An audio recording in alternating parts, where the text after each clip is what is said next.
Good morning बच्चों। आज मैं क्लास थर्ड में आपको पार्ट 2 का रिवीजन कराऊंगी जिसका नाम है पेड़ की कहानी। तो रिवीजन कराने से पहले मैं एक बार आपको इन शॉर्ट ये चैप्टर समझा देती हूँ। तो देखिए, मार्च का महीना था। एक सुबह रवि अपने घर के सामने वाले बाग में टहलने के लिए गया। उस दिन मौसम बहुत सुहावना था। हल्की हल्की हवा चलने से पेड़ पौधे झूम रहे थे, यानी हिल रहे थे हवा से इधर उधर। सुहावना यानी बहुत अच्छा था। एक ऐसा सुंदर दृश्य देखकर रवि सहसा सहसा माने अचानक बोल पड़ा, वाह, पेड़ हैं धरती की शान, इनसे जीवन और जहान। के पेड़ हमारी धरती की शान है, इनसे ज़िंदगी और जहान यानी संसार है। रवि की बातें आसपास के पेड़ सुन रहे थे। एक पेड़ बोला, तुम्हारा बहुत बहुत धन्यवाद कि तुमने हमारी उपयोगिता समझी, यानी तुमने हमारी महत्व को समझा। यहाँ बहुत से बच्चे रोज़ घूमने और खेलने आते हैं, परंतु आज तक किसी ने ऐसी बात नहीं कही। तुम अच्छे बच्चे लगते हो। अगर तुम्हें जल्दी ना हो तो क्या तुम एक कहानी सुनोगे? यानी पेड़ उसकी बातों से खुश होकर के उसे कहानी सुनाने के लिए पूछने लगा, क्योंकि आज तक उस पेड़ को किसी ने इस तरह से नहीं कहा था, उसकी तारीफ़ नहीं की थी। कहानी का नाम सुनते ही रवि बहुत खुश हुआ।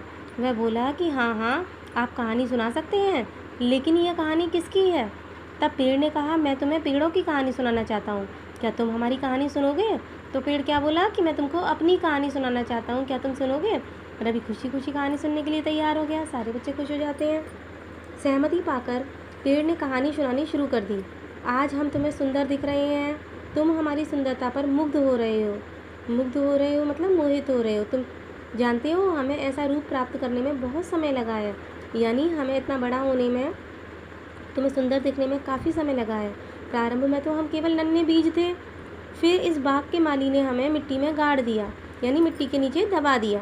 वहाँ अंधकार में पड़े पड़े हम ऊब गए थे मतलब जिसे कहते हैं आप बोर हो गए थे। फिर एक दिन हमारे ऊपर वर्षा का पानी गिरा, यानी बारिश आई, और बरसात का पानी जब हमारे ऊपर गिरा तो पानी पाकर हमारी नींद टूट गई। पानी का स्पर्श पाकर हम कुछ शीतल हुए, यानी ठंडे हो गए, और फिर छोटे छोटे अंकुरों के रूप में बाहर झांकने लगे, यानी उसमें से फिर छोटे छोटे अंकुर निकल आए। किसमें से? बीज में से, जो बीज मिट्टी के नीचे दबा हुआ था। जब हम भूमि के अंदर थे तब बाहर के दृश्यों को देखने की हमारी बहुत इच्छा थी। अब वह इच्छा भी पूरी होने लगी थी, यानी पहले वो बीज धरती के अंदर था तो वो बाहर के दृश्य को देखना चाहता था, लेकिन अब अंकुर निकलने के साथ साथ वो बाहर निकलने लगा था, तो फिर अब उसकी इच्छा वो पूरी होने लगी थी। धीरे धीरे हम अंकुरों से पौधे बने, और अंकुर में से फिर क्या बना? एक पौधा बन गया। धूप, वर्षा, सर्दी झेलते हुए हमारे तन बढ़ते रहे, और आज हम एक विशालकाय पेड़ बन चुके हैं, यानी ये सारे मौसमों को हम सहते सहते अब एक विशाल बहुत बड़े पेड़ बन गए हैं। हम अपनी छाया से तुम्हें हमेशा सुख प्रदान करते रहते हैं। हम तुम्हारे द्वारा छोड़ी गई अशुद्ध वायु को ग्रहण करके तुम्हें शुद्ध वायु प्रदान करते हैं। हम इतना महत्वपूर्ण काम करते हैं, यानी तुम लोग जो कार्बन डाइऑक्साइड जो बाहर निकालते हो अशुद्ध वायु के रूप में, हम उसको ग्रहण करके तुमको शुद्ध हवा यानी ऑक्सीजन देते हैं। इतना ज़रूरी काम करते हैं, लेकिन लोग पैसों के लालच में क्या करते हैं? हमें कटवा देते हैं, हमें यानी पेड़ों को। पेड़ बता रहा है ना, तो वे ये नहीं जानते कि ऐसा करके कुछ रुपए तो कमाए जा सकते हैं, लेकिन स्वास्थ्य की जो हानि होगी उसकी भरपाई संसार के सारे धन से नहीं हो पाएगी। यानी दुनिया में जितना भी पैसा है वो उस स्वास्थ्य हानि की पूर्ति नहीं कर सकता जो पेड़ों के कटवाने से हमें होगी। लोगों की सेवा करना हमारा परम उद्देश्य है। कभी कभी तो लोगों की सेवा करने में हम अपने तन को भी कटवाने के लिए तैयार हो जाते हैं। यहाँ तक कि मृत्यु के बाद भी हमारे शरीर तुम सबके काम आते हैं। शरीर मतलब वही पेड़ की शाखाएं, टहनियाँ, वो सब कुछ, तना। तो हम सब तुमसे प्रार्थना करते हैं कि तुम अपने आसपास रहने वाले लोगों और अपने मित्रों को समझाओ कि वे हमारी संख्या कभी कम ना होने दें, क्योंकि अगर हम नहीं रहेंगे तो संसार में कुछ भी नहीं रहेगा। लोग शुद्ध भोजन, जल और वायु के लिए तरस जाएंगे। इन सभी समस्याओं का समाधान यही है कि अधिक से अधिक पेड़ लगाओ, उनकी देखभाल करो और हर प्रकार का लाभ उठाओ। इतना कहकर पेड़ चुप हो गया। रवि ने प्रतिज्ञा की कि मैं हर रविवार को एक पौधा ज़रूर लगाऊंगा। और नियम पूर्वक सबकी देखभाल करूँगा। यानी जितने पौधे फिर वो लगा लेगा उन सबकी वो नियम से देखभाल भी करेगा। प्यारे बच्चों, अगर तुम भी रवि की तरह शुद्ध वातावरण में रहना चाहते हो तो अब जब भी समय मिले अपने पास के किसी बाग में जाओ और पौधे लगाओ। पौधे लगाने व उनकी देखभाल करने में बाग का माली भी तुम्हारी सहायता ज़रूर करेगा, क्योंकि तुम एक अच्छा काम कर रहे हो तो कोई भी तुम्हारी हेल्प करेगा। तो आप भी हो सके तो अपने आसपास के बगीचे में जा कर के वहाँ एक पौधा ज़रूर लगाएं।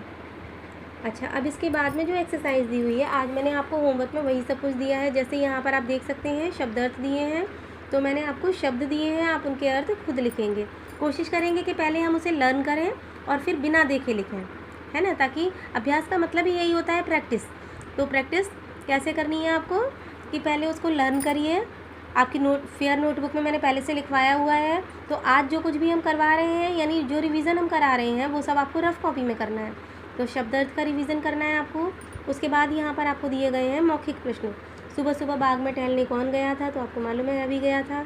मनुष्य द्वारा छोड़ी गई अशुद्ध वायु को कौन शुद्ध करते हैं? तो ये भी आप जानते हैं, पेड़ पौधे। किसने हर रविवार को एक पेड़ लगाने की प्रतिज्ञा की? तो ये भी पता है आपको, रवि ने। और मैंने एक क्वेश्चन इसमें से नीचे, क्योंकि बाकी तो बड़े हैं, मैं छोटे वाले क्वेश्चन दे रही हूँ आपको। तो देखिए, रुपयों के लालच में लोग पेड़ों के साथ क्या करते हैं? जो तीसरे नंबर पर दिया है वो प्रश्न भी मैंने आपको करने दिया है। तो आपको मालूम ही है कि कटवा देते हैं। क्या करते हैं? पेड़ों के साथ कटवा देते हैं। तो बस इतना छोटा सा ही आंसर लिखेंगे, आपको बहुत बड़ा आंसर लिखने की ज़रूरत नहीं है। और पीछे से मैंने आपको इसके फिलअप्स दिए हैं। यानी रवि को कौन कहानी सुना रहा था? तो पेड़। रवि ने हर रविवार को एक डैश लगाने की प्रतिज्ञा ली। तो क्या लगाने की? पौधा। रवि के घर के सामने क्या था? बाग था। पेड़ हमारे द्वारा छोड़ी गई अशुद्ध वायु को ग्रहण करके हमें क्या देते हैं? तो शुद्ध वायु देते हैं। ठीक है ना? तो इतना आपको पहले लर्न करना है और लर्न करने के बाद अपनी रफ कॉपी पर लिखना है। Thank you.